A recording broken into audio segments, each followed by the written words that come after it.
안녕하세요. 저는 30대 후반의 여성입니다. 평소에 라디오를 좋아해서 운전할 때도 듣고 집안일 할 때도 듣고 지내요. 그러다 우연히 이 사연에 빠지다 채널을 알게 되었습니다. 여기서도 옛날에 듣던 라디오 극장 같은 분위기가 나서 여러 사람들이 살아가는 이야기가 재미있게 느껴지더라고요. 여러 가지 사연들을 듣다 보면 화도 나고 눈물도 나곤 했네요. 저는 어려서 부모님이 돌아가셨어요. 제가 7살, 동생은 4살 정도였던 걸로 기억합니다. 차를 타고 가다 부모님은 한날 한시에 교통사고로 세상을 떠나셨고, 그때는 저와 여동생 둘 다 어려 부모님이 돌아가신 줄도 몰랐어요. 하물며 동생은 죽음의 개념도 몰랐죠. 부모님의 장례식장에서 고모 삼촌들은 하나같이 저와 여동생을 맡아주시려고 하지 않았습니다. 친척들은 부모님의 죽음은 슬퍼하고 애도했으면서도 저와 여동생의 양육 문제는 서로 고개를 절레절레 저으며 거절했습니다. 여러 가지 다른 이유를 댔지만 결국은 문제는 돈이었습니다. 갑자기 먹여 살려야 할 입들이 둘이나 생기는 걸 누가 달가워하겠습니까? 저는 그런 어른들의 사정은 하나도 귀에 들어오지 않았습니다. 그저 더 이상 부모님을 볼 수 없다는 걸 알자 눈물만 나왔습니다. 제 여동생은 저보다 더 어렸던지라 해맑게 웃으며 장례식장을 뛰어다녔죠.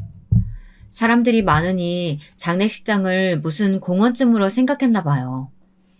제 동생은 한없이 슬픈 그 광경을 아주 다르게 보았던 모양이었습니다. 저희 친척들은 결국 생각해낸 것이 저희들을 고아원에 맡겨버리는 것이었습니다. 지금 생각하면 없는 이만 못한 친척들이죠. 고아원 원장님은 다행히 좋은 분이었고 어릴 적에는 부모님이 안 계시다는 것이 그렇게 크게 와닿지 않았어요. 거기에 있는 언니 오빠들을 그냥 친언니 친오빠들처럼 알고 자랐습니다. 제 친동생도 마찬가지였어요. 제 기억 속에서 그렇게 부모님의 존재는 조금씩 옅어져 갔습니다.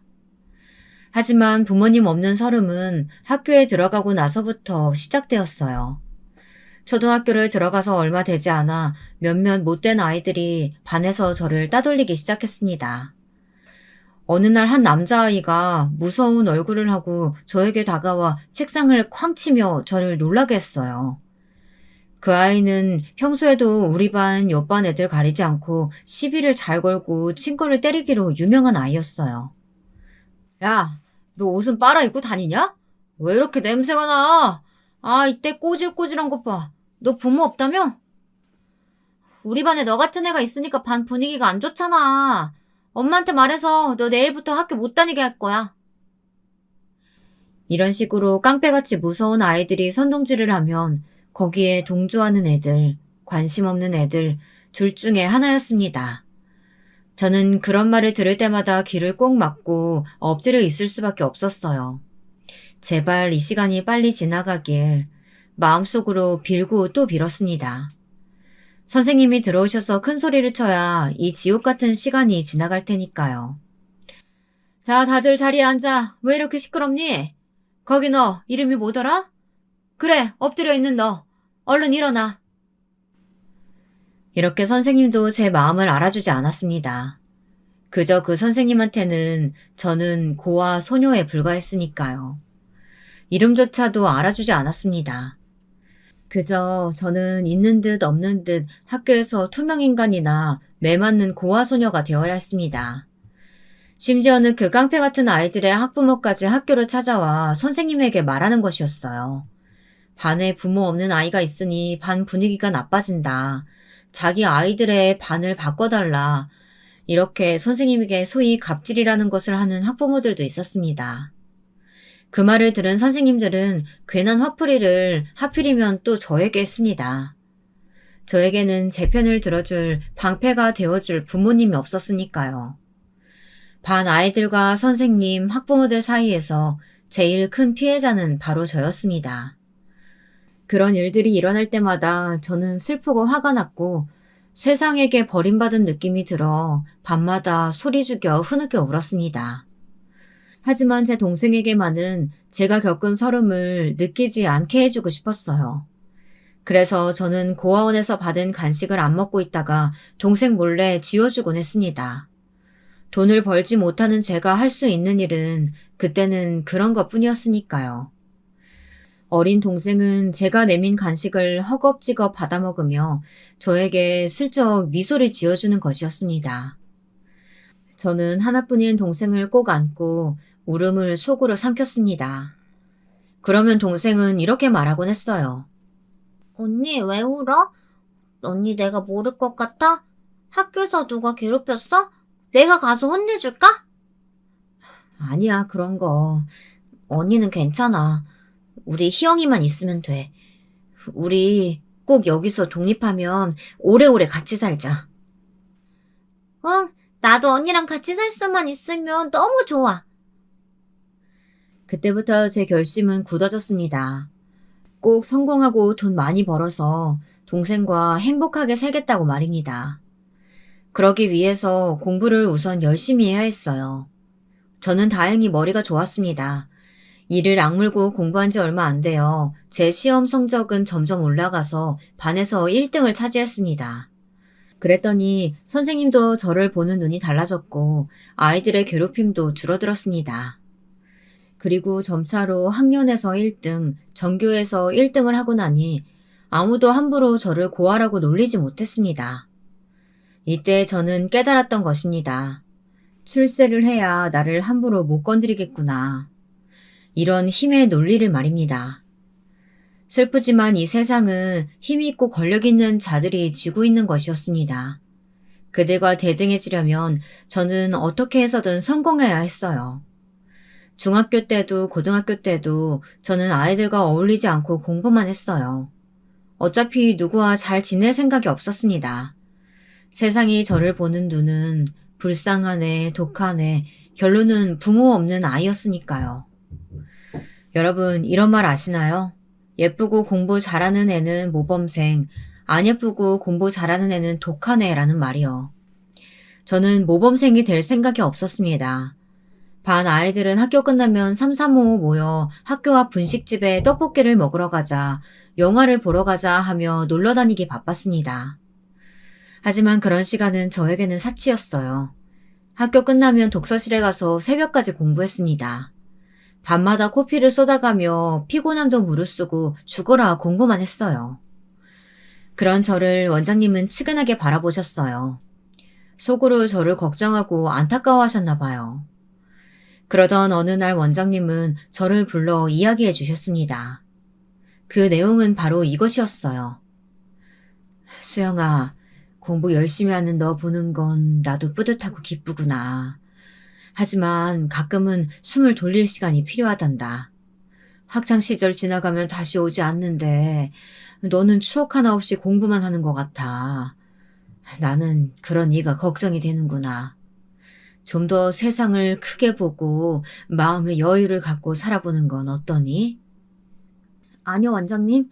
저한텐 그럴 시간이 없어요. 돈 많이 벌어서 여기서 제 동생 데리고 나가서 살 거예요. 꼭이요. 그리고 그 누구라도 저에게 엄마 아빠 없다고 함부로 하지 못하게 할 거예요. 원장님 말씀은 고맙지만 저는 성공해야 돼요. 원장님은 나지막하게 한숨을 쉬셨습니다. 돌처럼 굳은 제 마음은 무엇으로도 돌릴 수 없다는 걸 그때 원장님은 깨닫고 계셨던 것 같습니다. 원장님은 진심으로 저의 앞날을 걱정해 주셨는데 그때는 그걸 몰랐어요. 그저 눈앞에 놓여있는 과제들을 해결하는 것에만 급급했었습니다. 그렇게 빛보다 빠른 시간이 흘렀습니다. 저는 수능 시험을 치렀고 대학교에 합격했지만 등록금이 없어 쩔쩔매고 있었어요. 그런데 감사하게도 고아원에서 원장님이 연결해 주신 독지가를 한 분 만났습니다. 그분은 저의 후견인이 되어주셨고 기꺼이 제 대학 등록금을 대주겠다고 하셨습니다. 아이고, 이런 고마운 분이 우리 수영이가 공부도 잘하고 참 착해요. 그러니까 후원해 주시는 보람은 있으실 겁니다. 정말 정말 감사합니다. 수영아, 너도 인사해야지. 감사합니다. 제가 이 은혜는 잊지 않고 꼭 갚아드릴게요. 아니야, 갚을 필요 없다. 나는 너처럼 영특하고 공부 잘하는 애가 돈 때문에 진학의 기회 놓치는 게 아쉬워서 그냥 주는 것이란다. 이건 선물이야. 너에게 주는 선물이란다. 반백에 성공한 기업가셨던 그분은 대학을 졸업하면 자기 회사로 오라고도 이야기해 주셨습니다. 저는 어두웠던 내 인생에 한 줄기 빛이 되어주신 그분께 너무 감사합니다. 그분에게는 지금도 명절에 찾아가 이런저런 얘기도 나누고 선물도 드리고 옵니다. 그 친절한 독지가님 덕분에 저는 동생과 함께 고원에서 나올 수 있었어요. 대학을 들어가서 저는 안 해본 일이 없었습니다. 등록금과 책값만으로는 생활이 안 되니까요. 게다가 저는 동생도 같이 고아원을 나왔거든요. 원장님은 동생은 고등학교 졸업할 때까지 거두어 먹이고 학교도 보내주시겠다고 하셨지만 저는 더 이상 원장님에게 폐를 끼치고 싶지 않았어요. 동생도 저와 함께 나가는 걸 원했고요. 언니, 내가 학교에서 오면 집안일 다 해놓고 맛있는 밥해서 기다리고 있을게. 같이 먹자, 응? 나도 꼭 데리고 가줘. 언니한테 짐 되지 않도록 나도 꼭 요력할게. 내가 왜 널 짐이라고 생각해. 그런 일 없어. 당연히 같이 나가야지. 무슨 짓을 해서라도 너는 내가 책임질게. 걱정하지 마. 대학을 다니면서 성적이 좋았던 저는 주로 과외를 했어요. 과외를 두세 탕씩 뛰고 집에 돌아오면 녹초가 되었죠. 그렇더라도 공부는 놓을 수가 없었어요. 저에겐 성공해야 한다는 강박관념이 마음속 한구석에 자리 잡고 있었으니까요. 저와 동생은 서로에게 기대면서 가난하지만 단란한 생활을 했습니다. 저는 대학을 졸업하고 제 후견인과의 약속대로 그 기업에 취업을 했어요. 저는 회사에서도 열심히 한 것을 인정받아 이른 나이에 누구보다 초고속 승진을 했습니다. 29의 나이에 팀장 자리에 앉게 되었습니다. 혹시 낙하산이 아니냐고 회사에서 다들 수군거릴 정도였죠. 저는 제 일을 열심히 했을 뿐인데 말이죠. 그 때문에 결혼은 생각도 하지 못했습니다. 저는 동생을 책임져야 하니까요. 30이 되기도 전에 저는 한 팀을 책임지는 팀장 자리에 올라 있었어요. 그에 따라 연봉도 쭉쭉 올라갔습니다. 저는 길었던 월세방 생활을 청산하고 아파트를 분양받아 동생과 함께 들어갔어요. 그때는 정말 눈물이 났습니다. 내 집이라는 것이 이렇게 안정감을 준다는 것을 전에는 몰랐거든요. 제 동생 역시 처음 집을 가지게 된 걸 너무나 좋아했습니다. 언니, 이 집 너무 좋다. 나 이렇게 넓은 집 처음 살아봐. 언니 고마워. 언니 덕분에 나도 호강하고 살 수 있겠다. 그치? 언니 혼자 부담하게 하지 않을 거야. 나도 이 집 대출금판 낼게. 그런 소리 말고 너는 공부 열심히 해. 언니가 너 회계사 될 때까지 뒷바라지 해줄 거니까 너는 회계사가 되는 것만 생각해. 알았지? 제 여동생은 명문대 회계학과를 나와서 한창 회계사 공부를 하고 있었습니다. 저의 후견인이신 회사 사장님은 제 동생의 등록금도 준비해 주셨어요. 남매가 나란히 회사에서 열심히 일하기를 바란다고 하시면서요. 너무 고마운 분이셨죠. 그래서 저는 동생에게도 말했어요. 고마운 분의 은혜를 잊으면 안 된다. 그러니 회계사가 되면 꼭 우리 회사에 들어오라고요. 동생도 당연히 그래야 한다고 알고 있었고요. 그렇게 회사 생활도 어느 정도 자리를 잡고 안정된 생활을 시작했습니다. 저는 일로서 성공해야 한다는 마음에 변함이 없었어요. 당연히 남자와의 연애는커녕 아예 관심을 갖지 않았습니다. 제 목표는 일을 해서 동생과 둘이 행복해지는 거였거든요. 그런데 같은 부서 내에서 일하고 있는 신입사원이 정말 넉살 좋게 저에게 계속 대시를 하는 거였습니다. 그 신입사원은 몇 번이고 밀어내고 거절해도 끈질기게 따라붙더군요. 처음엔 냉정하게 대했지만 저는 어느새 그 남자에게 조금씩 스며들며 방어벽이 무너지더군요. 팀장님, 여기 캔커피요. 드시면서 하세요. 제가 도와드릴 일 뭐 없습니까? 신입사원이 도와줄 일이 뭐가 있겠어요. 시간 다 되면 퇴근하시지 뭘 이런 걸 가져와요. 아무튼 잘 먹을게요. 아닙니다. 저 복사 잘합니다. 제가 복사해드릴게요. 이리 주세요. 이런 식으로 그 사람은 처음엔 살살거리면서 저에게 도움이 되려고 하더라고요. 저하고 나이는 동갑인데 군대 갔다가 와서 취업 준비생으로 몇 년 보내고 이 회사에 겨우 합격을 했다고 하더군요. 지금 생각하면 정말 제가 왜 그랬는지 모르겠어요. 사랑에 눈이 멀었다고 밖에는 생각이 들지 않습니다. 그것도 가장 어리석은 형태의 사랑이죠. 다 퍼주는 그런 사랑이었던 것 같아요. 네, 이제 다들 눈치채셨을지 모르겠습니다. 그 사람은 문제의 제 전 남편이었습니다. 저는 팀장이고 그 사람은 신입사원인데도 처음부터 저를 어려워하지도 않았어요. 정말 불도저처럼 무작정 들이댔고 어떤 때는 스토커가 아닌가 생각이 들 정도였죠. 너무 자주 마주쳤거든요. 회사가 아닌 곳에서까지 우연한 만남을 가장하며 그 사람은 저를 따라다녔던 것 같아요. 제 마음을 잡고 싶은 그의 행동을 어렴풋이 눈치채고 있었지만 저는 외로웠습니다. 한없이 외로울 땐 누군가에게 기대고 싶고 어리광도 부리고 싶었어요.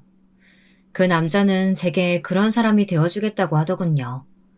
팀장님께 버팀목이 되는 사람이 되겠다고요. 참 지금 생각하면 웃기지도 않는 이야기예요. 사실 그 사람은 뭐 하나 잘하는 게 없었던 사람이었거든요.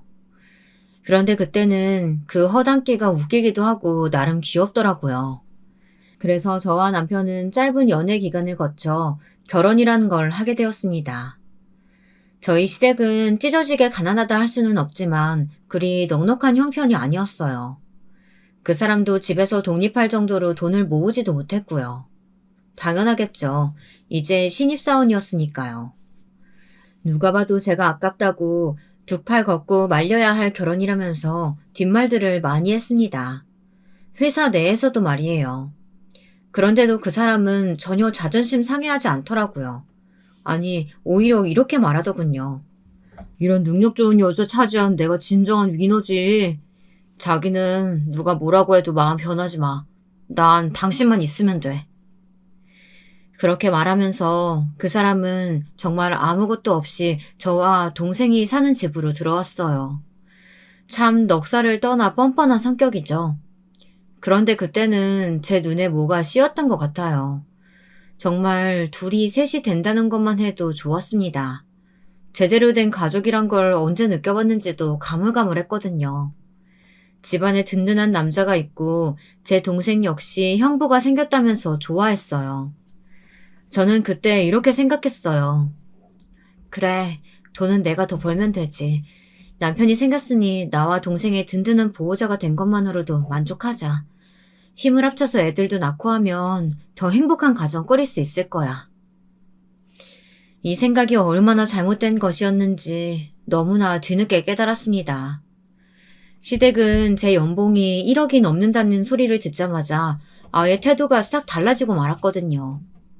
남편은 신입사원으로 이제 겨우 2, 3천만 원 될까 말까 한 연봉을 받고 있었습니다. 그런데 그 사람은 시댁에는 돈 한 푼도 보내주지 않았던 모양이에요. 그러면서 월급 받는 족족 자기 취미생활하고 명품 운동화 사는데 써버렸다고 하더라고요. 그래서 시댁에서는 아들에게 아무 기대도 없었는데 저랑 결혼을 하고 나니 시어머니가 아주 반색을 하셨어요. 아유, 우리 아들이 여자 보는 눈은 높네. 여자는 능력이 있어야지. 30대도 안 된 여자가 자기 집 있는 여자가 어디 있겠어? 우리 집 며느리 잘 들어왔어. 그럼 엄마, 내가 우리 수영이 재력에 반한 거 아니야. 다른 건 다 필요 없어. 요즘 같은 때는 능력 있는 여자가 최고야. 이런 말들을 제가 들으라는 양 크게 소리까지 쳐가며 하시더군요. 그때 저는 칭찬에 목말랐었기에 남편과 시어머니의 입에 발린 소리를 진심으로 받아들였습니다. 그러면서 혼자 뿌듯해 했었죠. 지금 생각하면 왜 그랬을까 정말 후회되고 후회되는 부분이었어요. 결혼 초부터 시어머니는 저에게 노골적으로 손을 벌리셨어요. 제 남편은 월급 받은 걸로 순순히 자기를 위해서만 썼거든요. 결혼하고도 그 못된 낭비는 그치지 않았습니다. 제가 옆에서 저금도 해야 한다, 생활비를 반으로 나눠 쓰자 하는 말들을 했지만 그 사람은 아랑곳하지 않았어요. 말 그대로 정말 잔소리라고 생각하고 제 말들을 무시하기 일쑤였습니다. 당신이 버는 돈만으로도 생활비 써도 나 당신 처제에 세 사람 사는데 전혀 문제 없잖아. 당신은 팀장이고 나는 겨우 신입사원인데 이 정도는 그냥 내 용돈이라고 생각하고 봐주면 안 되냐? 부부가 되었으면 서로 수입을 공개하고 합리적으로 가정 운영을 해야지. 물론 당신이 그런 생각할 수도 있지만 나도 나갈 돈 많아. 미래를 위해서 저금도 해야 하고 애들도 나오면 집도 더 큰 데로 가야지. 여보, 애를 왜 낳아? 애 낳으면 돈 많이 들잖아. 그러니까 당분간은 신혼생활 즐기고 애는 낳지 말자. 남편이 이런 말을 할 때 알아봤어야 했는데 저도 지금 직장에서 직급이 있는데 아기를 낳으면 맡길 곳이 없잖아요. 그래서 남편의 말도 일리가 있다고 바보 같은 생각을 했습니다.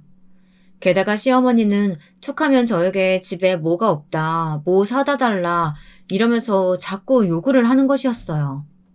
예를 들면 이런 것이었습니다. 어느 날 제가 직장에서 열심히 일을 하고 있는데 시어머니에게서 전화가 왔습니다. 뻔하게 직장에서 한참 일할 시간인데도 시어머니는 아랑곳하지 않고 전화를 했습니다. 예, 우리 집 냉장고가 고장이 났어. 너무 오래돼서 그런 것 같은데. 이게 내가 시집 올 때 해온 거거든. 그러니까 우리 집에 명품 냉장고로 하나 보내주렴. 양문형에 한 7, 800리터 정도 되는 큰 걸로 골라서 보내. 알았지? 제가 회의 중에 잠깐 나온 거라 이따 집에 가서 전화 드릴게요. 저는 전화를 끊고 한숨이 절로 나왔습니다. 시댁은 시댁이 아니라 정말 칼만 안 든 도둑놈들이었어요. 그렇지만 저는 거절하면 버림받는 것이 두려웠어요. 이왕 결혼했으니 맞춰드리고 살자는 생각으로 묵묵히 해드렸습니다. 제가 싸우기 싫어 아무 말 없이 냉장고를 해드리자 시어머니는 이제 집안 전체 살림을 바꾸려고 드시더군요. 밥솥이 고장났다, TV가 너무 작다, 장롱을 바꾸고 싶다 하시면서 말이에요. 전 신혼집 살림보다도 훨씬 더 크고 비싼 것들로 채워가는 시댁을 보며 뭔가 잘못되었다는 생각이 들기 시작했습니다. 시어머니도 시어머니였는데 더 어이없는 사람은 시누이였어요. 시누이는 26으로 제 동생과 동갑이었는데요. 집에서 백수로 빈둥거리면서 연애만 열을 올려하는 여자였습니다. 비교를 안 하려고 해도 회계사 공부하는 제 동생과 너무 차이가 나는 건 어쩔 수 없었습니다. 그런데 이 시누이가 시도 때도 없이 전화해 용돈을 달라는 것이었어요. 언니, 바빠요? 저 남자친구랑 약속했는데 돈이 없어요. 용돈 한 50만 원만 보내줘요. 빨리요. 네? 아가씨, 그게 무슨 말이에요? 저번 주에 가져간 50만 원 벌써 다 썼어요? 아가씨, 정말 너무한 거 아니에요? 저 제 동생한테도 한 달에 50만 원만 줘요. 언니, 시댁에 시집 왔으면 시누이 챙길 줄도 알아야 되는 거 아니에요? 치사하네 진짜. 누가 떼먹는데요? 내가 취직만 하면 돈 갚는다고요. 그러니까 지금 당장 보내줘요. 여러분, 이런 얄미운 시누이 보셨나요? 도대체 왜 그 나이 먹도록 백수 생활하면서 저한테 손을 벌리는지 정말 이해가 안 됐어요. 제 동생은 회계사 공부하면서 최소한 쓸 것만 쓰고 옷도 제대로 안 사는데 말이에요. 그래도 착한 제 동생은 불평 한마디 없이 오히려 저에게 미안하다고 했어요. 비교가 안 될래야 안 될 수 없는 상황이었습니다. 하지만 반대로 시댁은 저한테 정말 돈을 맡겨놓은 사람들처럼 못되게 굴었어요. 저는 어쩔 수 없이 야근을 늘려야만 했습니다. 그러다 보니 서서히 피곤해지고 몸이 망가져 가더군요. 집에 와서도 제 동생이 아니었다면 정말 쓰레기집에서 살아야 했을 뻔했어요. 철없는 내 전 남편은 신혼집에서 그저 기생충 같은 생활만 계속해 왔으니까요. 저는 야근하고 밤 11시가 넘어서 들어오는데 남편은 6시 칼퇴근하면서도 집에 와서 제 동생이 차려주는 밥만 먹고 안방으로 쏙 들어가 버린다는 거예요. 이게 무슨 가족인가요? 이럴 거면 룸쉐어를 하죠. 아니, 룸쉐어가 차라리 나아요. 하다못해 월세 수입이라도 있을 거 아니겠어요. 제가 이런 말을 하면 제 팔자를 제가 꼬았다고 말하실 분들도 계실 수 있겠네요.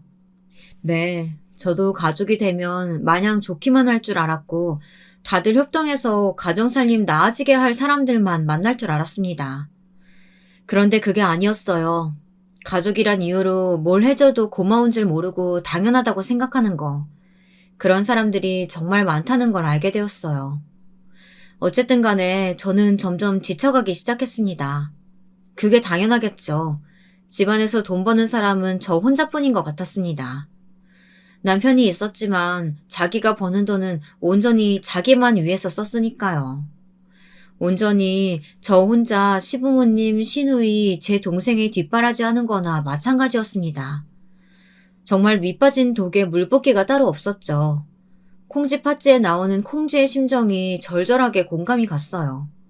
못된 계모는 시어머니고 팥쥐는 시누이라고 생각하니 어찌 그래도 딱딱 맞아떨어지는지. 그래도 저에겐 힘을 주는 제 동생이 있었기에 절망은 하지 않으려고 했습니다. 제 동생이 회계사에 합격해서 같이 우리 회사에 들어오면 동생의 결혼을 위한 돈을 따로 마련할 수 있을 것 같았거든요. 그 애가 경제적 독립을 하고 그 연봉을 온전히 그 애만을 위해 쓴다고 했으면 하고 바랬습니다. 이 거머리 같은 시댁 인간들에게서 벗어나 훨훨 자유를 찾아 날아갈 생각이었거든요. 그때까지만 참자 참자 하면서 제 자신을 채찍질했습니다. 그러던 어느 날 저의 후견인이시자 회사의 대표님이신 그분이 저를 따로 불렀습니다. 수영아, 팀장으로서 고생이 많지? 일하는데 불편한 건 없니? 속 썩이는 직원들은 없고? 고생은요, 제가 할 일을 하는 것뿐인데요. 그리고 속 썩이는 직원은 아직 없습니다. 네 남편은 어떻니? 같은 팀 내에서 고생시키지는 않고? 저는 거의 입 밖으로 튀어나올 뻔했어요. 남편의 욕이 말이에요. 인턴인 주제에 칼퇴근하는 거며 제가 무슨 지시만 하면 하나하나 이유를 들어 뺀질거리고 안 한다는 말을 하려고 했답니다. 목구멍까지 올라온 그 말을 가까스로 삼키고 저는 말없이 얼굴을 팍 굳혔습니다. 그랬더니 대표님은 다 안다는 듯 저에게 부드럽게 말씀하시더군요. 내가 말이야, 네가 아니더라도 다 정보 수집하는 채널이 있지. 네 남편 말이다. 이번에 인턴 1년 끝나면 어떻게 될지 몰라.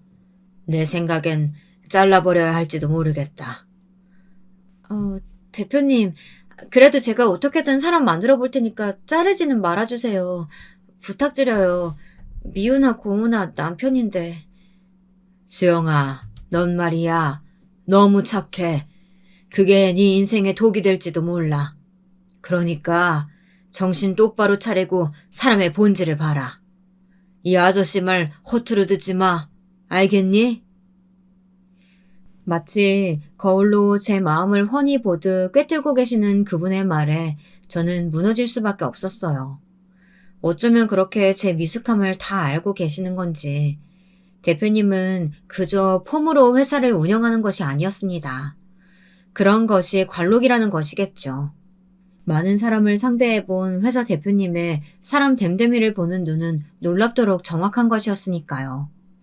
저도 많은 사람들을 상대해 봤더라면 오늘날 이렇게 시댁 인간들과 얽혀 골머리 아프게 살지도 않았을 테죠. 하루 종일 심란한 마음으로 일을 하고 돌아오니 제 동생이 좀 보자고 하더군요. 무슨 일인가 싶어 동생의 방으로 들어갔어요. 동생은 형부인 제 남편의 눈치를 슬슬 보는 것 같았습니다. 저는 무슨 일인지 의아해서 동생에게 물어봤습니다. 왜 그래? 네 형부 아직 안 들어왔어? 나한테 무슨 할 얘기 있어? 언니, 사실은 말이야. 형부가 좀 이상해. 내가 청소하다 안방에 있는 컴퓨터를 잠깐 봤는데 거기까지 말하던 동생이 침을 꿀꺽 삼키며 안절부절 못하는 것이었어요. 동생이 평소에 이런 애가 아닌데 자기 할 말은 해야 하는 똑부러진 성격이었거든요. 저는 남편이 뭔가 뒤가 구린 것을 꾸미고 있는 건 아닌가 하는 의심이 들었습니다. 왜 그런 일들 있잖아요. 남편이 마누라 몰래 주식에 몰빵하다가 망해 먹는다거나 하는 것들이요. 그리고 말 못하고 끙끙대고 사채를 쓰고 그러기 시작하면 날아가는 건 금방이잖아요. 저는 괜히 초조해져서 동생을 다그치고 말았습니다. 얘가 오늘따라 왜 이렇게 뜸을 들여? 왜 그래? 언니한테 말 못할 일이 뭐가 있어서 그러는 거야? 형부가 컴퓨터에 다른 여자들 사진 올리는 거 봤어. 저는 머리 끝까지 화가 났어요. 동생에게는 형부 오면 인사도 하지 말고 무슨 일이 있어도 방에서 문 잠그고 있으라고 당부를 했습니다. 뭐야, 당신? 나 밀었어? 남편이 밖에서 일 좀 하고 돌아오면 반갑게 맞아줄 줄 알아야지. 어디서 이 옆에 내가 까불어? 당신 뭐하고 들어왔어? 내가 당신 퇴근 몇 시에 한지 몰라서 그런 소리 하니? 거짓말을 하려면 좀 그럴듯하게 하던가. 어디서 누구 만나고 왔는데 이랬다는 개소리 하지 말고. 제가 남편보다 더 세게 나가자 남편은 제 눈치를 슬슬 보기 시작했습니다. 어디서 말도 안 되는 핑계를 대고 술을 먹고 들어오는지 저는 남편이 안방에 들어오자 안방 문을 잠가버렸습니다. 그리고는 안방에 있는 컴퓨터 파일 중에 이름이 점 4개인 파일을 열어보았습니다. 남편은 그 사진들을 보더니 헉 하면서 저를 노려보았어요. 당신, 남의 파일 멋대로 들춰보면 어떡해? 아무리 부부 사이라도 지켜야 될 사생활이 있는 거지. 사생활? 이 이상한 파일에 들어있는 여자 사진들이 당신 사생활이야? 인연들 다 누군데? 당신 설마 바람 피우니? 이상한 소리 하지 마. 그냥 모델 같은 여자들이야. 인터넷에 돌아다니는 사진 다운받은 것 뿐이라고. 그냥 눈여겨봉이지. 아무 상관없어. 바람 같은 거 안 피운다고. 저는 남편을 믿을 수 없어 죽일 듯 노려봤습니다. 결혼한 지 1년도 안 돼서 컴퓨터 파일에 여자 사진이나 모으고 다니는 것이 제정신인 남자는 아니지 않나요? 저는 팔짱을 끼며 계속 남편을 노려봤습니다. 그랬더니 남편은 작전을 바꾸기로 했는지 손을 모아 저에게 빌더군요. 여보, 뭘 잘못했는지는 잘 모르겠지만 내가 잘못했어. 그러니까 나 좀 잠 좀 자게 나가줄래? 어이가 없어서 내가 왜 나가서 자? 당신이 잘못했으니까 당신이 거실에서 자. 결국 남편은 입속으로 욕을 중얼거리며 나갔습니다. 이불과 베개는 가지고 가더군요. 저는 그날 밤 기가 막혀 뜬 눈으로 밤을 지새워야 했어요. 생각할수록 남편의 인간성이 싫어지고 징그럽게 느껴지는 게 이 남자의 뒤를 좀 캐봐야겠다는 생각이 들었습니다. 그 다음 날 남편은 숙취 때문에 깨지도 못하고 기절해 있더라고요. 지각할 것 같아 저는 먼저 차를 몰고 나왔습니다. 원래는 출근할 때 회사 앞에까지 같이 차를 타고 와 남편만 먼저 내려주고 저는 주차장에서 들어갔거든요. 하지만 저는 화가 풀리지 않아 남편이 늦든 말든 신경 안 쓰고 제 할 일만 하고 나와버렸습니다. 회사에 가는 길에 저는 흥신소에 의뢰해 남편의 뒤를 캐달라고 부탁을 했습니다. 도저히 의심을 떨쳐낼 수가 없었어요. 인터넷에서 퍼왔다고 하기엔 너무 한 여자의 사진만 많이 있는 곳이 신경 쓰이더군요. 회사에 출근하니 팀원들이 저만 쳐다보더라고요. 왠지 낌새가 이상해 옆자리 과장에게 무슨 일이 있느냐고 물었습니다. 그랬더니 과장은 안절부절 못하고 제 눈치만 보는 것이었습니다. 말을 하라고 괜찮다고 재촉하니까 과장은 그제서야 어렵게 입을 떼는 것이었습니다. 사실 팀장님 남편이요. 인턴인데 너무 제멋대로라서 윗사람들한테 찢겼다는 소문이 있어요. 곧 잘린다는 소문이. 그리고 제가 어제 회사 정문에서 인턴님 봤는데요. 어떤 여자 차를 서슴없이 얻어 타고 가더라고요. 빨간 스포츠카. 여기까지 말하던 과장은 갑자기 손으로 자기 입을 막더라고요. 그 인간 행동거지가 너무 의심되어 흥신소에 의뢰하긴 했는데 그럴 필요도 없었던 것이었습니다. 남편은 분명히 바람을 피우고 있었습니다. 과장은 인턴이긴 해도 팀장의 남편을 흉봤다는 죄책감 때문인지 눈을 내리깔고 있었어요. 저는 힘없이 고개를 끄덕이고 절대 소문내지 않겠다고 과장에게 단단히 다짐을 받아놓았습니다. 그리고는 회사를 나가 정처 없이 거리를 걸었습니다. 막상 남편의 부정이 사실이라는 것이 드러나자 너무나도 제 자신이 바보같이 느껴지고 남편을 용서할 수가 없었습니다. 남편은 그날 늦지막히 일어나 아프다고 핑계를 대고 결근을 한 모양이었습니다. 이로써 남편은 해고 확정이었죠.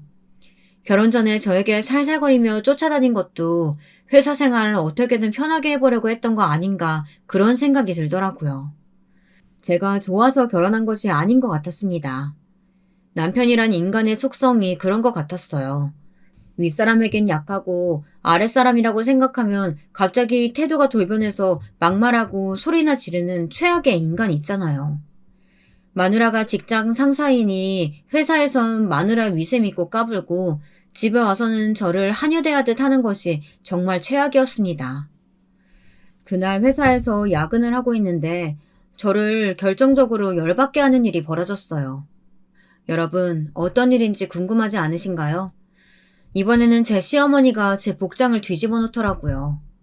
직원들이 다 퇴근한 빈 사무실에서 일을 하고 있는데 갑자기 핸드폰이 울리더군요. 발신인을 보니 시어머니였죠.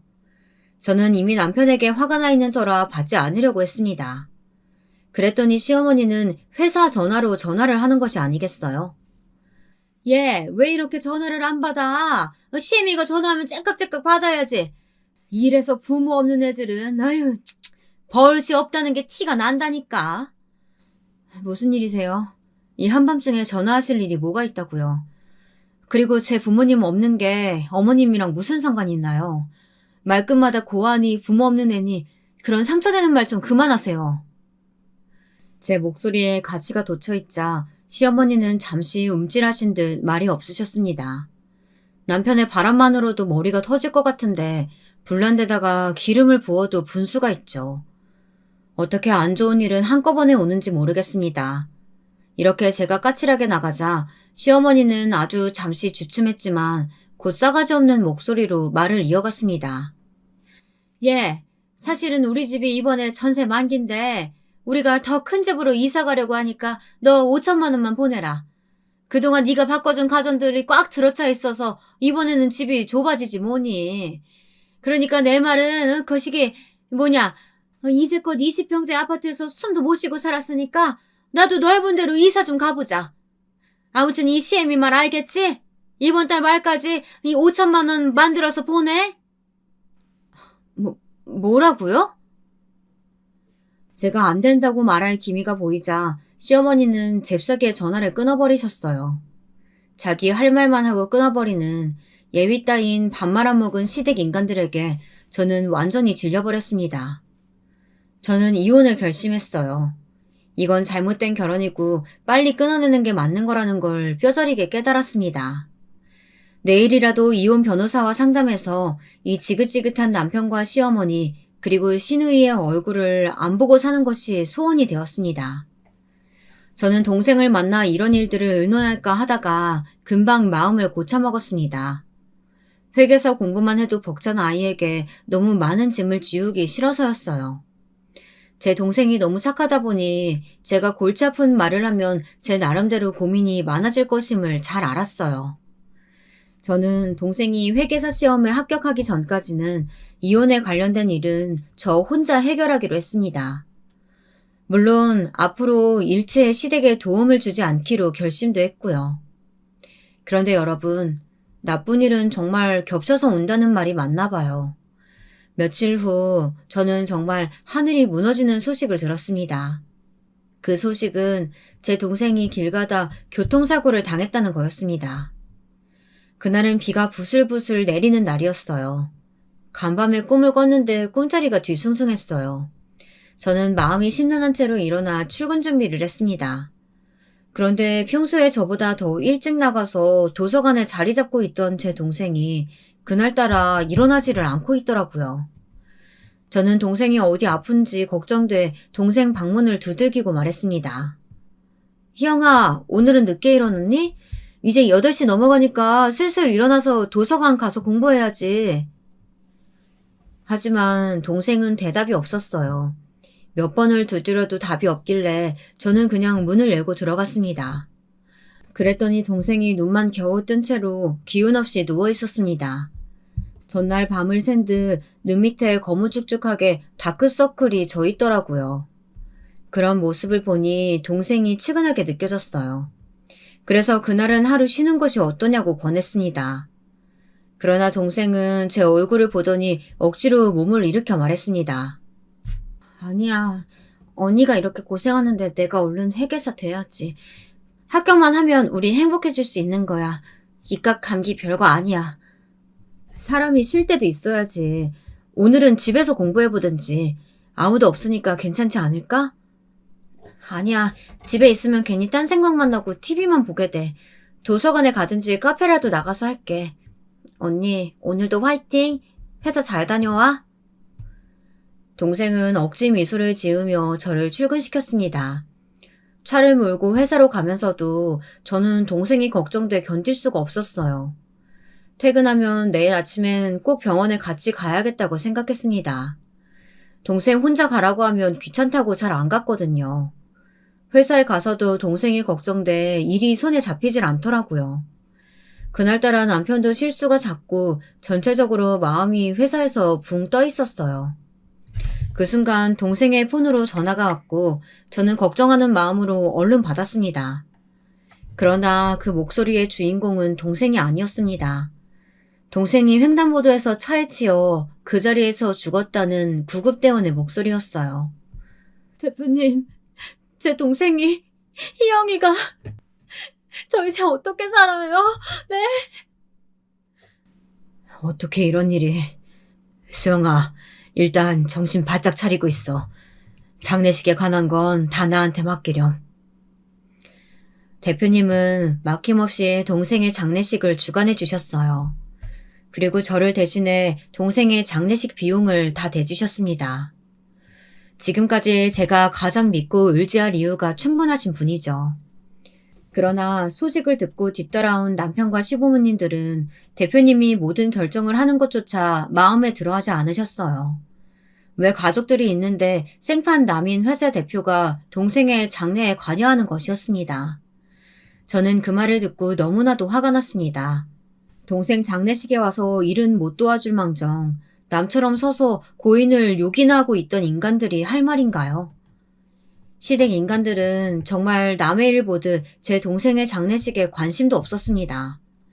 그러다 제 동생이 사고로 죽어 5억의 보험금이 나온다는 사실을 알게 되자 태도가 확 달라졌습니다. 갑자기 시어머니가 옆에 와서 친한 척을 막 하는 것이었어요. 장례식 3일 동안 밤을 새서 울고 눈이 퉁퉁 부어버린 저에게 와서 글쎄 이런 막말을 하는 게 아니겠습니까? 예, 죽은 네 동생 사고 보상금으로 5억이나 나온다며? 너 그거 어떻게 쓸 거야? 제발 어머니, 제가 지금 그 얘기를 어머니랑 왜 해야 되죠? 이럴 거면 집에 가세요. 아무 도움도 안 되는 시댁 식구들 전 필요 없어요. 뭐? 슬픈 건 너고 난 궁금한 건 물어보지도 못해? 네 동생이 죽은 거야 안 된 일이지만 산 사람은 살아야지. 그 보상금 5억 네 시누이 결혼 비용으로 내놔라. 안 그래도 얘가 결혼하고 싶어 죽겠다고 하는데 우리 집에 돈이 없어. 그러니까 그 보상금 받으면 네 남편한테 보내. 정말 지옥의 악마도 이 인간들 같진 않을 거예요. 저는 더 이상 말을 섞기 싫어 시어머니를 무시했습니다. 그러나 그 노인네는 끝까지 저를 따라다니면서 5억, 5억, 온통 그 얘기만 해댔습니다. 저는 인내심에 한계가 왔습니다. 동생의 장례식장에서 헛소리를 짓거리는 시모도 아닌 그 미친 늙은이의 뺨을 세게 때렸습니다. 그리고 악에 받쳐 소리를 질렀어요. 시끄러, 이 늙은이야. 미쳤어? 인간이면 이럴 수 없는 거야. 내 동생이 죽었는데 보상금 운운하고 그걸 또 당신 딸 결혼자금 보태라고 내놓으라고? 이제 참을 만큼 참았고 더 이상은 못 참아. 이혼이야. 이 미친 인간들아. 다 나가. 내 동생 장례식장에서 다 나가라고. 저는 시어머니와 남편의 팔을 질질 끌고 나가 장례식장에서 내쫓고 말았습니다. 지금도 그 결정엔 전혀 후회가 없습니다. 유일한 혈육인 동생이 죽어 슬퍼하는 사람 옆에서 사고 보상금에 대해서 말을 한다는 것도 어이가 없는데 그걸 자기 딸 결혼 비용으로 내놓으라는 게 말이 됩니까? 제가 전생에 뭔 죄를 지었다고 신이 이렇게 저를 시험하는 것인지 모르겠습니다. 저는 그 자리에서 지긋지긋한 시댁 인간들을 다 내쫓고 저 혼자 상주가 되어 발인까지 끝마쳤습니다. 장례식이 끝난 후 저는 허탈하고 슬픈 마음으로 집에 돌아왔어요. 그런데 제 집에 그 남편이라는 인간이 기생충처럼 아직도 붙어 있는 거 아니겠어요? 저는 기가 막혀 남편에게 삿대질을 하며 소리쳤습니다. 이혼한다는 소리 못 들었어? 나를 뭘로 보는 거야? 내가 너네들 호구야? 이제까지 나한테 붙어서 기생충처럼 등골 빨아먹었으면 됐지. 아직도 모자랐니? 얼른 안 나가? 안 나가면 경찰 부를 거야. 이 여자가 미쳤어? 왜 소리를 지르고 난리야? 내가 뭘 잘못해서 이 집에서 나가? 얼른 밥이나 차려와. 네 동생 죽은 건 알 바 없고 난 아직 네 남편이니까 쫓겨날 이유 없어. 저는 뻔뻔스러운 그 인간 말종의 얼굴에 사진을 뿌려버렸습니다. 남편의 파일에 있던 여자와 남편이 놀아나고 있었던 사진들이었어요. 남편은 그 여자와 모텔도 가고 그 여자 차로 드라이브도 다녔더라고요. 흥신소에서 받은 바람을 피운 확실한 증거였습니다. 그 사진을 보자마자 남편의 얼굴이 새파랗게 질렸습니다. 그 인간 말종은 비틀비틀 일어나더니 꽁지가 빠져라 달아나더군요. 저는 미친 듯이 웃음만 나왔습니다. 비열한 저 시댁 인간들에게 가엾은 우리 자매가 착취당한 거나 마찬가지였죠. 세상 물정을 몰라도 너무 몰랐고 착한 아이 컴플렉스에 걸려서 악마 같은 시댁 인간들이 하자는 대로 다 해왔던 지난 날들이 그렇게 후회되더라고요. 이제라도 정신 차려서 다행이라고 생각합니다. 대표님은 저에게서 그동안의 사정 이야기를 들으셨습니다. 그리고 울음을 터뜨린 저를 안고 등을 두드려 주셨어요. 그리고 가장 좋은 로펌에 가장 잘 나가는 이혼 변호사를 구해주셨습니다. 무조건 승소할 수 있겠지만 만에 하나라는 게 있다고 하시면서요. 수영아, 지금까지 나쁜 일 때문에 마음고생했다면 앞으로는 네 인생에 한 줄기 빛이 비추는 날도 있을 거다. 용기 잃지 말고 힘내. 내 그 인간들 전부 네 옆에 얼씬도 못하게 할 테니까 걱정 말고. 이번에 미국 워싱턴에 실장 자리 하나 비었는데 내가 널 그쪽으로 보내주마. 저는 꼭 친정 아빠같이 저를 돌봐주시는 그분께 정말 무한한 감사를 드립니다. 이제 하늘 아래 혈혈단신 저 혼자지만 저는 외롭지 않습니다. 마음만 먹으면 대표님도 그리고 제 고아원 원장님도 모두 가족이나 마찬가지니까요. 그분들을 친부모님처럼 여기고 오늘도 살아가고 있습니다. 나중에 안 사실이지만 제 전남편은 여러 여자를 무분별하게 만나고 다니다가 그 내연녀에게도 걸려 쌍으로 고소를 당했다더군요. 저와 그 여자 모두 남편을 고소했고 시댁은 그 합의금으로 엄청난 빚을 졌다고 하더군요. 정말 그렇게도 속이 시원할 수가 있을까요? 이혼 소송 끝내고 그 거머리 같은 시댁을 끊어낸 후 저는 지금 워싱턴 지사에서 열심히 일을 하고 있습니다. 지금 생각하면 헛웃음만 나오는 추억이죠. 둥근 보름달이 뜨는 밤이면 동생의 얼굴이 겹쳐서 보입니다. 동생을 생각하면 지금도 눈물이 눈앞을 흐리지만 동생은 제 가슴 속에 항상 살아있습니다. 어렸던 나의 동생, 26 꽃다운 나이에 하늘의 별이 되어버린 제 동생에게 저는 오늘도 향을 피워 바칩니다. 보고 싶지만 꾹 참아봅니다. 죽으면 만날 수 있을 테니까요. 여러분, 제 이야기는 여기까지입니다. 밤바람이 차가운 계절이네요. 모두 감기 조심하시고요. 길고도 슬픈 사연 들어주셔서 감사합니다. 여러분들의 가정 내에 행복만 가득하시길 바라겠습니다. 안녕하세요.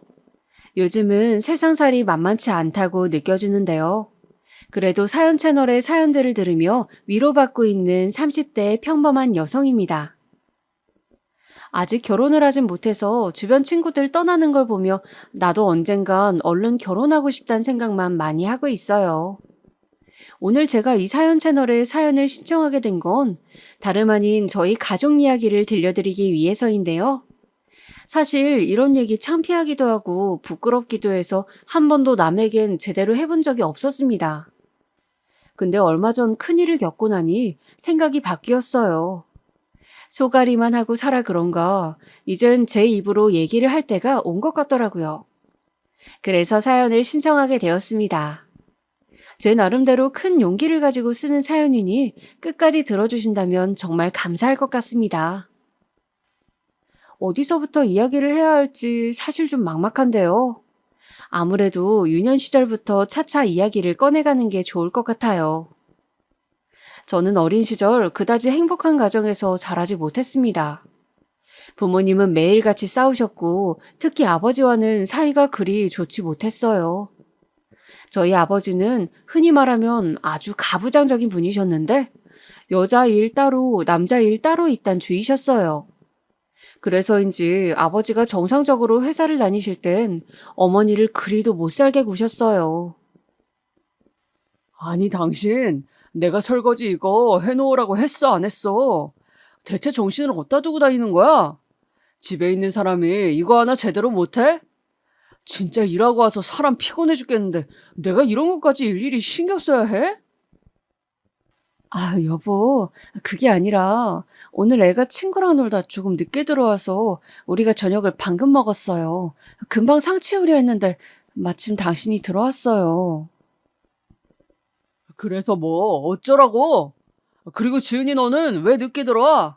아빠가 학교 끝나면 제깍제깍 집에 들어와 있으라고 했어, 안 했어? 걔 집애가 대체 어딜 쏘다니느라 이렇게 매번 늦는 거야? 공부는 안 할래? 아빠, 오늘 친구 생일이라서 반 애들 다 초대받아서 간 거예요. 그리고 지난번엔 아빠가 하루 놀다 와도 된다 했는데.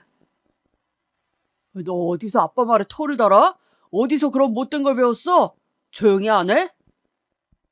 아, 여보, 그만해요. 애 잡겠어요.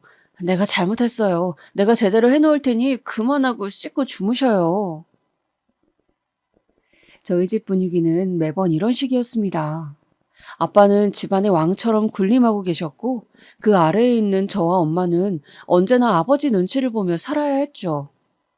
아버지가 주무실 땐 행여나 깰까 저랑 엄마가 발 뒤꿈치마저 들고 다니면서요. 그래서 엄마는 항상 그런 제게 미안해하시곤 했어요. 저는 어린 나이에도 아버지가 집에 들어오면 늘 소란이 일어난다는 걸 알았기 때문에 집에 들어오지 않길 간절히 바랬습니다. 어쩌다 지방 출장이라도 잡혀 며칠 들어오시지 않는다고 들으면 그게 그렇게도 기뻤어요. 그 출장이 영원히 길어져서 집에 돌아오실 날이 없기를 바라곤 했죠. 어머니는 근데 또 그게 마음이 아프셨나 봐요. 다 자기 때문이라고 모든 게 자기 탓이라며 행복한 가정을 만들어주지 못해 미안하단 말씀을 자주 반복해서 하시곤 했습니다. 그러던 어느 날이었어요. 아버지가 제 바람처럼 한 달여간을 들어오시지 않는 날이 생겼는데요. 그해 저는 너무 기뻐 춤이라도 추고 싶을 만큼 좋았지만 어째 어머니 표정은 그렇지 않았어요. 한숨을 하루에도 12번씩 푹푹 쉬어드시며 좋지 않은 일을 예감하셨어요. 역시나 어머니의 예상대로 집안에 기어이 일이 벌어지고 말았습니다. 엄마와 제가 자려고 누운 밤 시간 아버지가 갑자기 들어오셔선 저희에게 짐을 다짜고짜 챙기라고 하셨어요. 짐이요? 아니, 여보, 무슨 일이에요? 지금 공장 넘어가고 빚쟁이들이 나 쫓고 있어. 여기부터 들이닥칠 거야. 아, 뭐해? 얼른 짐 싸야 한다니까? 그때의 상황은 거의 전쟁터를 방불케 했어요. 총알만 없는 전쟁터나 다름없었어요. 저희는 피난이라도 가는 사람처럼 미친 듯이 짐을 쌌고 몇 개는 미처 챙기지 못하게 서둘러 아버지의 차에 올라타야만 했습니다. 그리고 아버지는 차에 올라타자마자 어디로 가는지도 알려주지 않은 채 으슥한 밤길을 운전해 가셨어요. 그러다 몇 시간 후 피곤해 지쳐 잠깐 졸던 제가 어머니 손길을 깨워줘 일어나 보니 어느 시골에 폐가 같은 집이 눈앞에 있었어요. 아버지는 그 집을 가리키며 당분간 여기서 지내야 하니까 짐 갖다 놔라고 하셨고요. 아빠, 여기 너무 무서운데 저런 데서 어떻게 자요? 뭘 어떻게 자긴.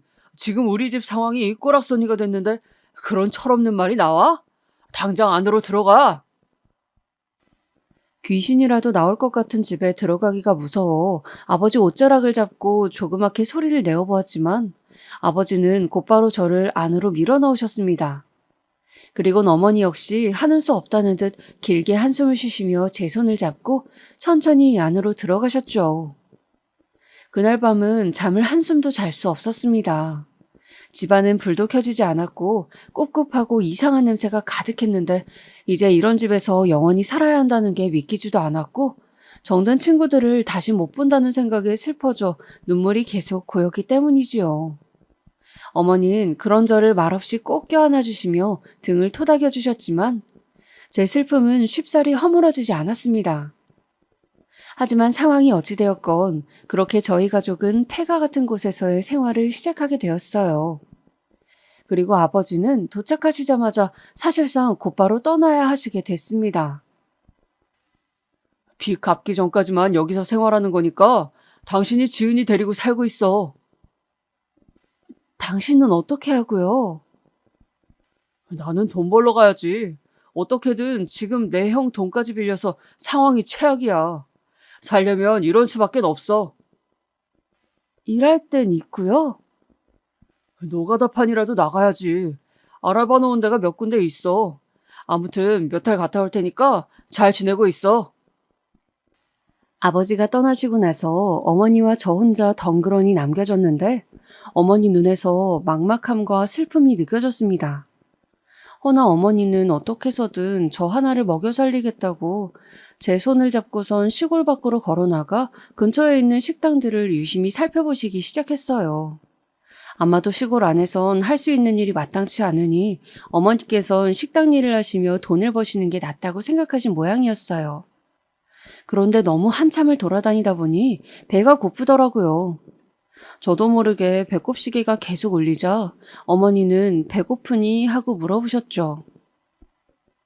어머니는 급하게 저를 길거리에 세워두고 슈퍼 안으로 들어가 긴 말씀을 나누셨습니다. 그리고는 다시 나왔는데 나오는 어머니의 손에는 아무것도 들려있지 않았고 눈엔 눈물이 가득 맺혀 있었어요. 엄마, 미안하다 우리 딸. 우리 딸 배고파서 어쩌지? 어쩌면 좋니? 그리고 어머니는 그 자리에서 그만 저를 끌어안고 끄끄거리시며 오열을 하셨습니다. 사람들이 지나가며 저와 어머니를 힐끗힐끗 쳐다보았지만 어머니의 눈물은 그칠 새 없었고 저 또한 울음을 같이 터뜨리고 말았어요. 그런데 그때였어요. 갑자기 저희 바로 앞에 있던 중국집 사장님께서 이 광경을 이상하게 생각하시곤 문을 열고 나오셨습니다. 아니 무슨 일인데 이리 울어요? 애기 엄마 괜찮아요? 잠깐 가게 안으로 들어와 봐요. 애기 너도 같이 와라.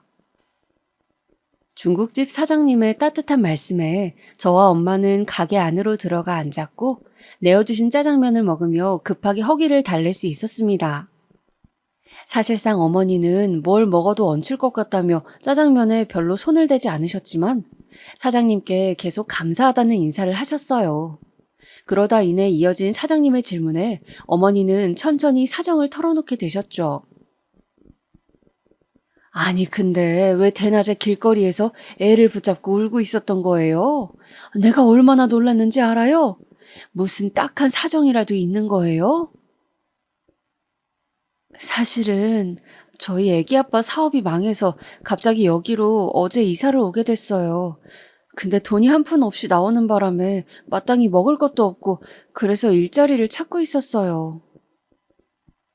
그리고 중국집 사장님은 천천히 어머니의 말을 귀 기울여 들으시더니 그럼 이렇게 하자며 제안하셨습니다. 자기 중국집에서 먹을 것도 해결하고 월급도 줄 테니 일을 하자고요. 정말 그래도 될까요? 감사합니다. 정말 감사합니다. 감사하긴. 젊은 사람이 애 안고 우니까 내가 다 애처롭네. 돈이야 벌면 되니 너무 걱정 말아요. 2명분만 먹고 살면 되는데 뭐 그리 걱정해요? 중국집 사장님은 그렇게 처음 본 저희 모녀에게 손을 내밀어 주셨고 그 후로부턴 어머니는 중국집에서 일을 하시게 되어 덕분에 먹고 살 걱정은 안 할 수 있게 되었어요. 그리고 저희가 살던 폐가 같은 집도 중국집 사장님의 남편분이 오셔서 몇 번 고쳐주시니 그나마 살 수 있는 곳이 되었고요. 혼자 집에 앉아 어머니를 기다리기가 심심하고 외로우니 가끔은 중국집으로 놀러 가고 싶기도 했지만 어머니가 실례라며 그러지 말라고 했던 말이 생각나 그냥 집에 있거나 앞에 보이는 산이나 논밭을 걸어 다니며 마음의 헛헛함과 외로움을 달래곤 했어요. 그리고 내심 아버지가 언제 오실지 기다리기도 했죠. 저한테 매정하고 엄격했던 아버지였지만 그래도 아버지가 무사히 건강하게 돌아오셨으면 좋겠다고 생각했습니다. 그러던 중 제 바람대로 아버지가 오시게 되었는데요. 아버지는 그간 통통했던 체격에서 살이 쪽 빠져 상당히 마른 몰골로 들어오셔 저와 어머니를 놀라게 했습니다. 당신 괜찮은 거예요? 생각보다 빨리 왔네요. 그때 반년은 걸릴 거라 했잖아요. 빚은요? 빚은 다 갚은 거예요? 그런데 이상하게 아버지는 아무 말씀이 없으셨습니다. 그저 손 안에 든 술병을 입 안으로 털어놓으며 어머니에게 술상이나 좀 차리라 하시더라고요. 당신 불안하게 왜 그래요? 무슨 일 있었던 거예요? 없어. 없는 사람이 왜? 아니 솔직하게 말해봐요, 네? 없다니까. 왜 또 사람 귀찮게 해? 가서 술상이나 차려오라고. 아버지의 버럭거리는 소리가 들리자 저 또한 심장이 쿵 한 번 내려앉았습니다. 어머니도 마찬가지였을 겁니다. 어머니는 어쩔 수 없이 일단 간단한 반찬거리를 사와 아버지에게 푸짐한 밥상을 차려주셨어요. 그리고 아버지가 조금씩 술에 취하는 모습을 보이자 어떻게 된 일인지 물으셨어요. 그때 아버지께서도 입을 여셨죠. 망했어, 다. 빚 갚을 길이 안 보여. 나 멀쩡한 것 같지? 아니야. 공사장에서 일하다가 다치는 바람에 귀 한쪽이 안 들리게 됐어. 자칫하면 죽을 수도 있었다고. 더 이상은 일 못하겠어. 아니, 당신 귀가 안 들린다고요? 그래. 지금도 당신 목소리가 웅웅거린다고. 아, 보호장비도 제대로 갖춰져 있지 않은 데서 일하니 이 꼴이 나지? 한강 가서 죽을까 하다 마지막으로 당신이랑 지은이 얼굴이라도 보려고 온 거야. 여보, 무슨 그런 말을 해요. 한강이라뇨. 그런 나약한 소리 말아요. 우리 여기서도 충분히 빚 갚고 살 수 있어요. 나 저기 아래 중국집에 취직했어요. 작지만 월급도 번다고요. 당신도 여기서 할 수 있는 일이 있을 거예요. 당신이 돈을 번다고? 네, 마음씨 좋은 중국집 사장님이 취직시켜 주었어요. 이 돈으로 나랑 지은이 입에 풀칠은 하면서 살고 있었고요. 어쨌든 여보, 우리 희망 놓지 말고 살 방법을 찾아봐요, 네? 어머니의 말에 아버지는 술에 잔뜩 취한 채로 갑자기 흐느껴 우시기 시작했고 그 울음소리가 잠잠해질 때 저도 어머니도 아무 말하지 않았습니다. 아버지는 이 모든 게 자기 때문이라며 처음으로 저희에게 미안하단 말을 하셨습니다. 그리고 앞으론 이런 고생 시키지 않겠단 말도 했죠. 아버지가 저희에게 그런 식으로 사과를 한 건 처음 있는 일이었습니다. 늘 윽박만 지르고 잔소리만 했던 아버지였는데 이런 나약한 모습으로 가족에게 사과를 건네시니 어린 제가 보기에도 아버지가 퍽 불쌍해 보이더라고요. 어머니 역시 마음이 안 좋았는지 저에게 했던 것처럼 우는 아버지를 껴안으시며 등을 토닥여 주었습니다. 그런데 사람의 본성이란 쉽게 바뀌지 않는 걸까요? 처음엔 어머니 말대로 일을 구하겠다는 아버지가 언젠가부턴가 집 밖을 나가지 않기 시작하셨습니다. 그리곤 온종일 집에만 틀어박혀 술만 마셨어요. 아버지가 마신 술, 담뱃값만 따져도 그 당시 우리 생활비의 3분의 1은 됐을 겁니다. 여보, 이러지 마요. 나랑 약속했잖아요. 왜 또 이러는 거예요? 술, 담배에 빠지면 약도 없는 거 몰라요? 당신 이러다 몸도 망가진다고요. 허나 어머니가 아무리 아버지를 말리시고 빌고 애원해봐도 아버지는 꿈쩍도 하지 않으셨어요. 그저 술상 차려라, 여자가 남자 말하는데 끼어들지 말라, 애나 봐라 이런 말뿐이었죠. 그러다 나중에는 저를 불러 담배 심부름까지 시키더라고요. 어린 제게 무슨 힘이 있었겠어요.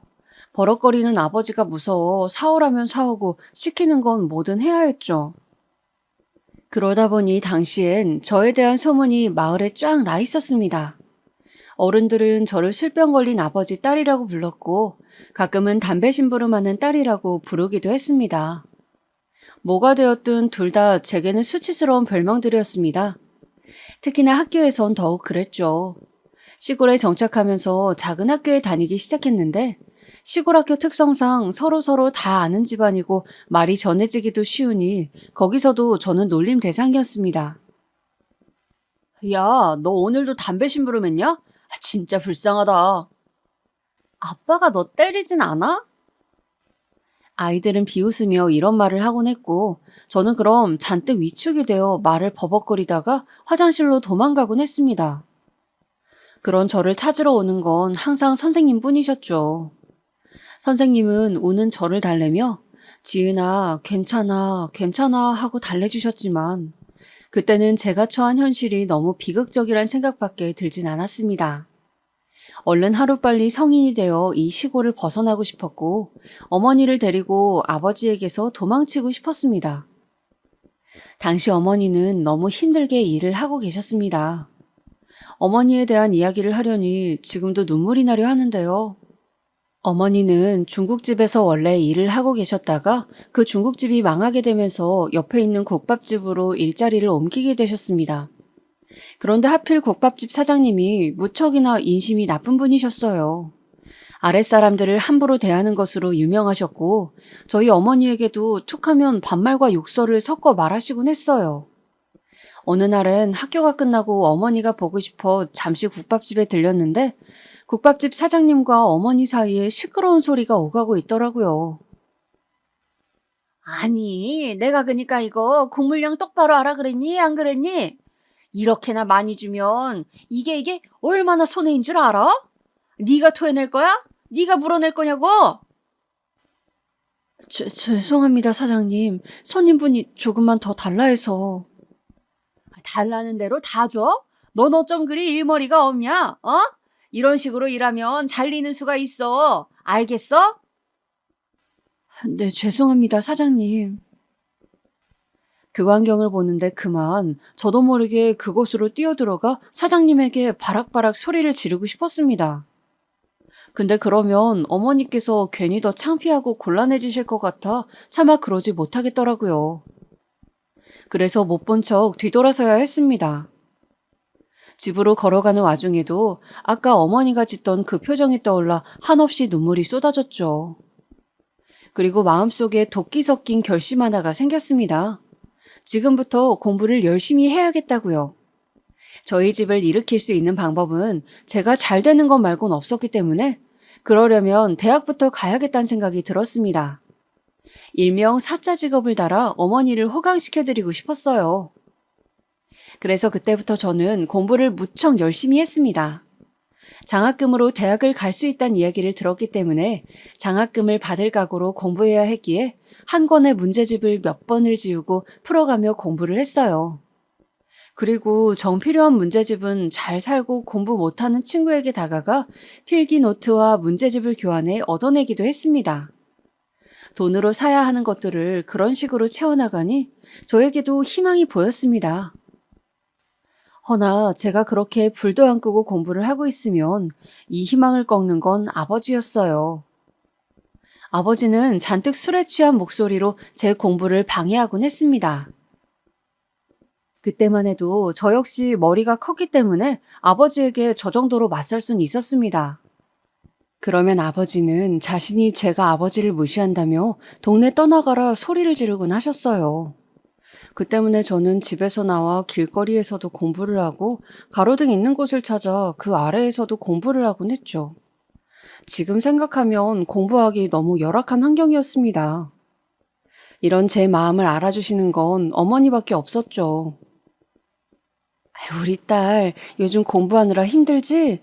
안색이 많이 안 좋네. 하나도 안 힘들어. 공부하는 게 뭐가 힘들다고? 앉아서 책만 읽는데. 엄만 덥지 않아? 여름인데 하루 종일 불 앞에 있잖아. 아니야. 엄마도 너무 더우면 밖에 나와서 바람도 쐬고 그래. 걱정 마. 엄마의 말이 새하얀 거짓말이라는 건 알고 있지만 알면서도 그때는 그냥 엄마 품에 묻혀 휴식을 취하곤 했습니다. 그리고는 더 열심히 공부해야겠다는 다짐을 하며 공부한 끝에 원하던 결과를 얻을 수 있었어요. 바로 명문대 합격이었습니다. 그러나 그 뒤에는 청천벽력 같은 소식이 뒤따르고 말았습니다. 제가 장학금 대상자가 아니라는 것이었어요. 네? 제가 장학금 대상자가 아니라고요?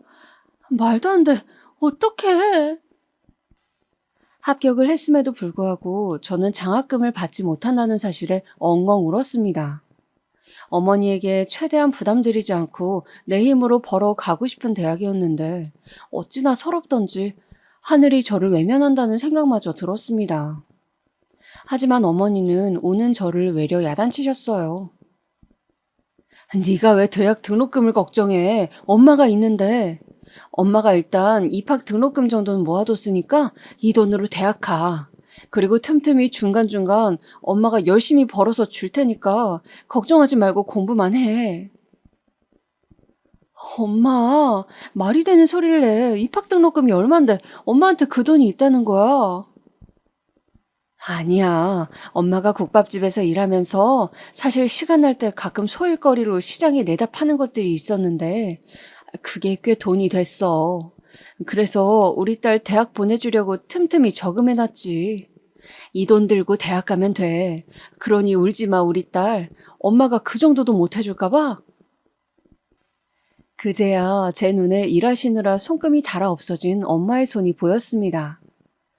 저를 포근하게 안아주시는 엄마의 말씀에 마음이 놓인 건지 미안했던 건지 더 눈물이 나고야 말았죠. 어쨌든 엄마의 지원으로 저는 드디어 대학에 갈 수 있게 되었습니다.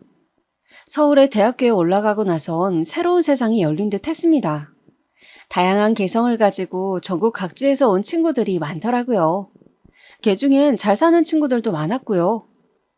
답답하고 비좁은 시골 동네를 떠나 이곳으로 오니 그제야 뭔가 숨통이 트이는 기분이 들었습니다. 그러면서 처음엔 대학 생활과 문화에 푹 빠져 지냈던 것 같아요. 남들 해보는 것도 하고 먹는 것도 먹으며 그렇게 지냈어요. 하지만 물론 그 와중에도 공부는 절대 소홀히 하지 않았죠. 어머니가 보내주시는 돈이 얼마나 귀한 돈인 줄 알기에 그걸 낭비하고 싶지도 않았고 어머니에게 손 벌리지 않기 위해 꼭 성적 장학금을 받아 대학을 다니겠다는 목표가 있었거든요. 그런데 죽을 둥 살 둥 공부를 해도 워낙 날고기는 애들이 오는 명문대인지라 좋은 성적을 따기가 쉽지 않았고 거기다 생활비까지 다 벌어야 했으니 잠잘 시간도 부족해 코피가 자주 터지곤 했습니다. 어머니는 그 마음을 아신 건지 가끔은 저에게 전화를 하실 때면 너 끼니는 먹어가며 공부하는 거지? 잘 챙겨 먹어야 한다. 근데 엄마가 생활비는 안 보태줘도 되니? 정말 괜찮은 거야? 이렇게 말씀하시곤 했어요. 그러면 저는 엄마 무슨 소리야. 나 과외로 돈 버는 게 쏠쏠해. 이거면 충분해. 하고 거짓말을 하곤 했죠. 거짓말이어도 이게 마음이 더 편했습니다. 어머니가 힘들게 일하시면서도 제 걱정까지 하시는 건 원하지 않았으니까요. 다만 아버지가 아직도 술을 먹고 행패를 부릴까 걱정이 되어 종종 시골에 내려가곤 했었는데 아버지는 이상하게도 그때마다 집에 안 계셨습니다. 엄마, 아버지 어디 가셨어요? 아, 요즘 네 아빠 밖에 잘 돌아다닌다. 요즘은 그나마 집에서 술 안 먹고 밖에서 먹으니 얼마나 다행인지 모른다. 아빠가 밖에서 술을 마셔요?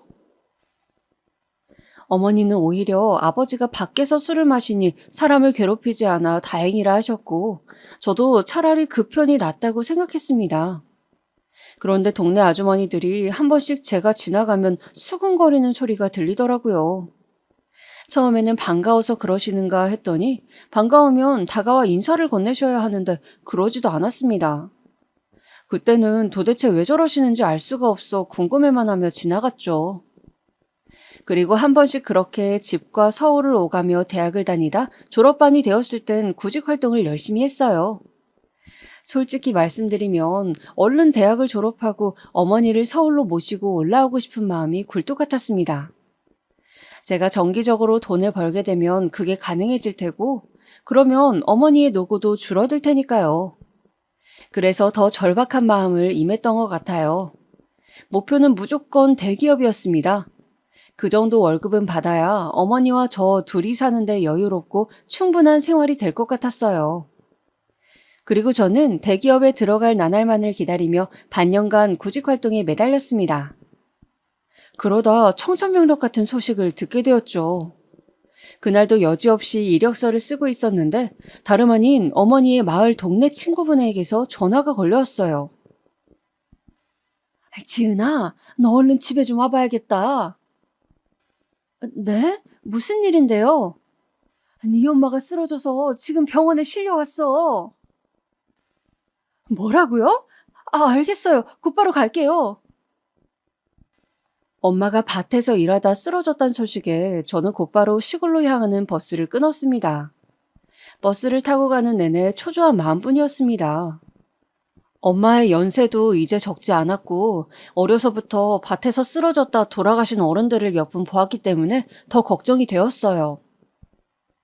허나 헐레벌떡 병원에 도착했을 땐 어머니는 이상한 줄 같은 걸 온몸에 덕지덕지 붙인 채 잠들어 있었고 아버지는 그 앞에 앉아 꾸벅꾸벅 졸고 있었고요. 아버지 앞에 가니 여지없이 술 냄새가 나더라고요. 그리고 절 보자마자 왔냐는 말도 없이 담배 피게 돈 좀 줘라 하더군요. 그 순간 참아왔던 화가 치밀어 올랐습니다. 아버지, 도대체 뭐 하시는 거예요? 어머니가 쓰러지실 때까지 뭐 하신 거냐고요? 아니, 네 엄마 쓰러진 게 내 잘못이냐? 네 엄마가 평소에 소처럼 일만 하니까 일이 된 거 아니야. 누구 때문에 이랬는데요? 그게 다 누구 때문인데요? 아빠 때문이잖아. 아빠가 아무 일도 안 하고 계시니까 엄마가 그 고생을 하신 거잖아요. 제발 철 좀 드세요. 그리고 순간 제 고개가 돌아갔습니다. 아버지가 두터운 손으로 뺨을 때렸거든요. 하지만 전 맞아도 아프단 생각은 별로 들지 않았어요. 오히려 맞은 게 더 분하고 억울해서 미칠 것만 같았죠. 엄마가 아픈 거 다 아버지 때문이에요. 알아요? 내가 이 말 안 하려 했는데 나도 참다 하는 거라고요. 너 어렸을 때 누구 덕에 먹고 자라고 했는데 뭐? 네 엄마 아픈 게 나 때문이야? 자식놈이 말 참 이쁘게 한다. 건방진 것 키워주는 애를 모르고. 은혜요? 난 아버지한테 입은 은혜 하나도 없어요. 근데 제가 뭐라 더 쏘아붙이려 할 때 담당 의사가 찾아왔습니다. 선생님, 어떻게 됐나요? 아무래도 큰 병원에 가셔야 할 것 같습니다. 워낙 상황이 시급해 강한 진통제를 드리긴 했지만 서울의 대학병원으로 옮기시길 추천드립니다. 그리고 어머니 병명은 알고 계시죠? 네? 병명이요? 아니요. 모르고 계셨나요? 그제야 저는 어머니의 병명을 알 수 있었습니다. 며칠 전 검사도 받고 가셨더라고요. 폐암이십니다. 우리 엄마가 알고 있었다고요? 엄마가 알고 있었다니. 그 말에 저는 더 온몸에 힘이 풀려 스르르 주저앉았습니다. 암에 걸렸는데도 말하지 않고 일부러 숨겨왔다는 사실이 가슴을 더 찢어지게 만들었어요. 일단 저는 아버지를 원망하기 이전에 어머니를 살리기 위해 최대한 빨리 서울의 병원으로 이송하는 절차를 밟았습니다. 그렇게 엄마는 여러 검사와 더불어 대학병원에서 수술을 받게 되었습니다. 그리고 마취에서 깨어난 엄마가 처음으로 한 말은 미안하다였습니다. 이 못난 엄마가 우리 딸 고생시키네. 미안해, 내 딸. 엄마. 깨어나자마자 미안하다는 말부터 하시는 엄마. 순간 너무도 왜소해진 엄마의 얼굴과 몸에서 병색이 완연하게 느껴졌습니다. 그래서 일부러 외면하고 더 밝은 척, 더 괜찮은 척 했어요. 엄마 포기하지 마, 알았지? 수술도 잘 끝났대. 여기 서울에서 한 번 더 수술 받으시면 건강하게 살 수 있대. 그래, 다행이네. 하지만 엄마는 이미 본인의 상태를 아셨던 듯 합니다.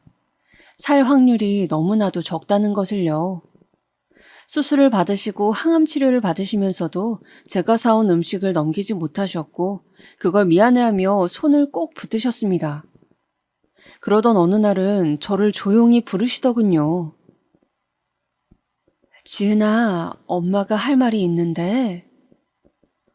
엄마 무슨 말? 사실 엄마가 우리 딸 결혼하면 주려고 모아놓은 통장이 하나 있어. 장롱 아래에 네 아버지 모르게 숨겨놨어. 비밀번호도 따로 적어놨으니까 엄마 혹시 잘못되면 그거 꼭 써. 알았지? 엄마, 왜 그런 말을 해? 살 수 있는데. 그럼 엄마 살 거야. 살 수 있어. 우리 딸 결혼하는 것도 보고 손주도 보고 다 봐야지. 엄마가 얼마나 그날만을 기다려왔는데. 엄마는 저를 위해 그런 말씀을 하셨지만 이내 시든꽃처럼 하루하루 기력을 잃어가셨고 아버지는 그 사이 코빼기도 비추지 않았습니다. 도통 어딜 갔는지 알 수가 없었죠. 그러다 제가 아버지의 행방을 알게 된 건 어머니의 임종날이었어요.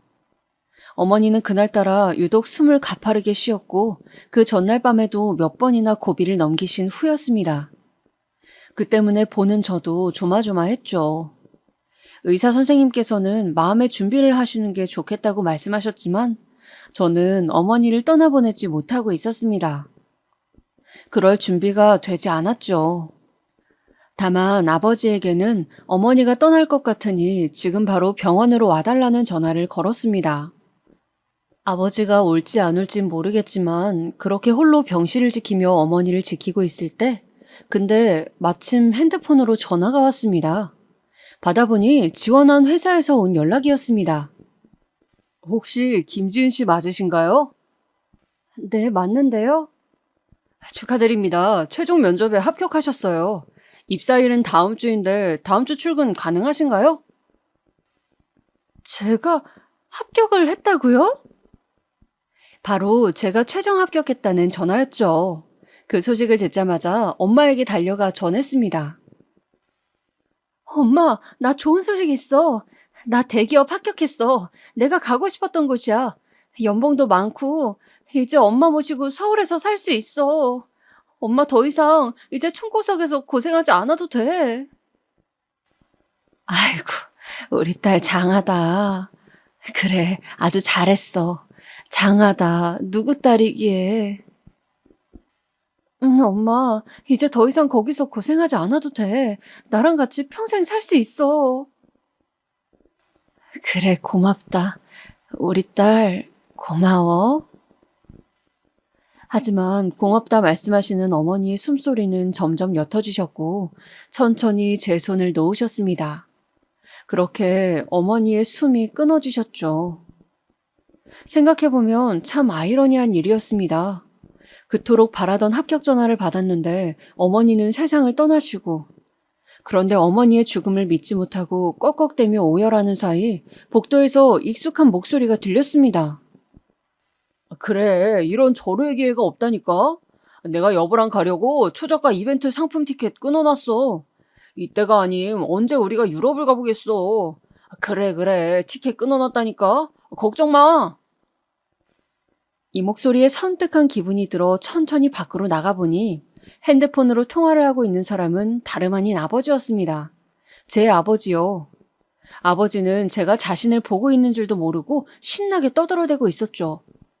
유럽 여행이 기대된다. 여보랑 같이 거기서 해변을 거닐고 싶다.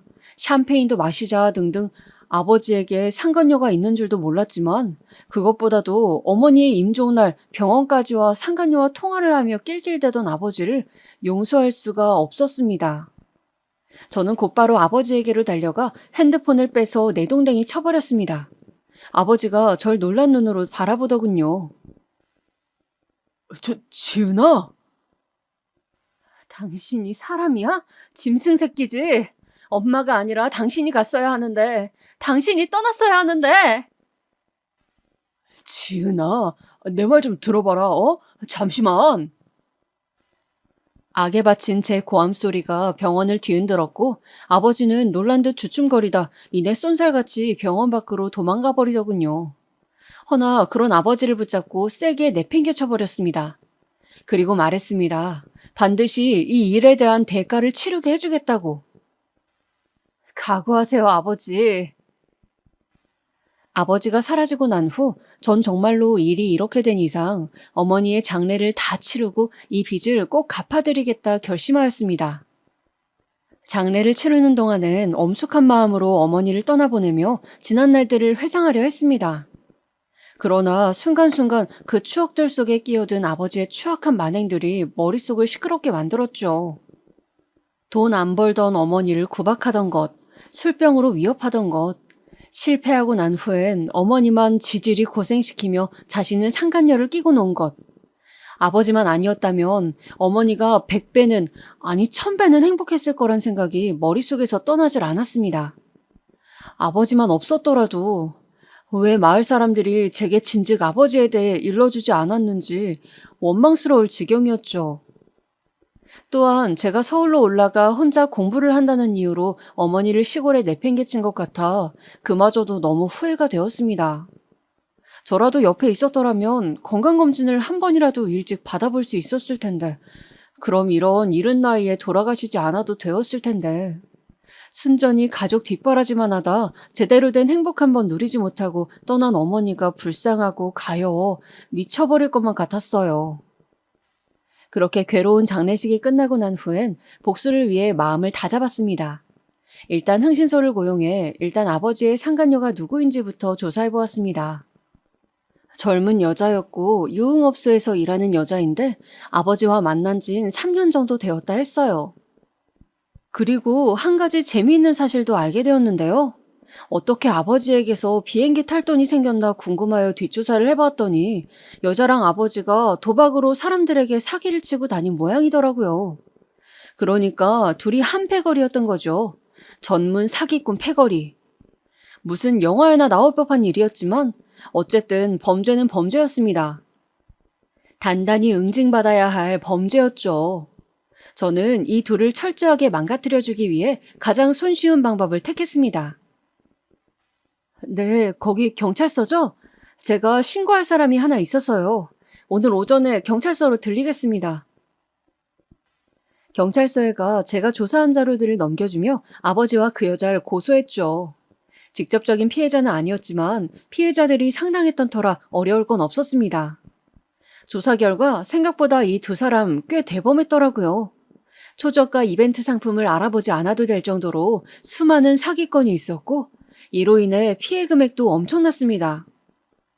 저는 어머니의 장례식 후 경찰서에서 다시 아버지를 만났습니다. 아버지는 절 보자마자 천하의 불효막심한 년이라면서 난리가 났어요. 그렇게 저는 두 년놈들을 경찰서에 밀어넣고 나왔습니다. 경찰서 밖으로 나와 오랜만에 맑은 햇살 쬐고 공기를 들이마시니 조금 살 것 같더라고요. 어머니의 묵은 한을 풀어드린 것 같아 마음이 가볍기도 했어요. 솔직히 말해 제가 한 행동이 완전히 옳은 행동이었냐 묻는다면 아닐 수도 있을 겁니다. 폐륜일 수도 있겠죠. 하지만 저로선 해야만 하는 행동이었어요. 어머니의 한을 풀어드리기 위해 제 마음을 내려놓기 위해서요. 아마도 제 행동의 옳고 그름은 신만히 분별할 수 있으시겠죠. 다만 걱정이 하나 있다면 아버지가 교도소에서 나오시고 나면 아버지든 그 여자든 저에게 해코지를 하려 들 수도 있을 거예요. 그래서 그 상황에 철저히 대비해두어야 할 것 같아요. 마지막으로 이 사연 글을 쓰면서 정리해보니 어머니와 저 사이에 좋은 추억들이 많았던 것 같아 진심으로 행복했습니다. 어머니 인생에 행복이 없을 거라 생각했는데 그게 저였을 수도 있겠다는 생각도 들었어요. 제 인생의 가장 큰 축복이 어머니였던 말입니다. 또 한 가지 어머니에게 전하고 싶은 말이 있다면, 저 지금 회사 잘 다니고 있고 씩씩하게 살고 있으니 걱정하지 마시란 말씀 하고 싶습니다. 그리고 저는 어머니의 딸이어서 참 행복했습니다. 어머니 딸이어서 자랑스러웠습니다. 하늘에서 그 누구보다 평안히 지내시리라 믿고 제가 어머니를 다시 만나러 가는 그날 맞이하러 나와주세요. 어머니 정말 너무나 많이 사랑했고 지금도 여전히 사랑합니다. 어머니의 사랑 영원히 잊지 않겠습니다.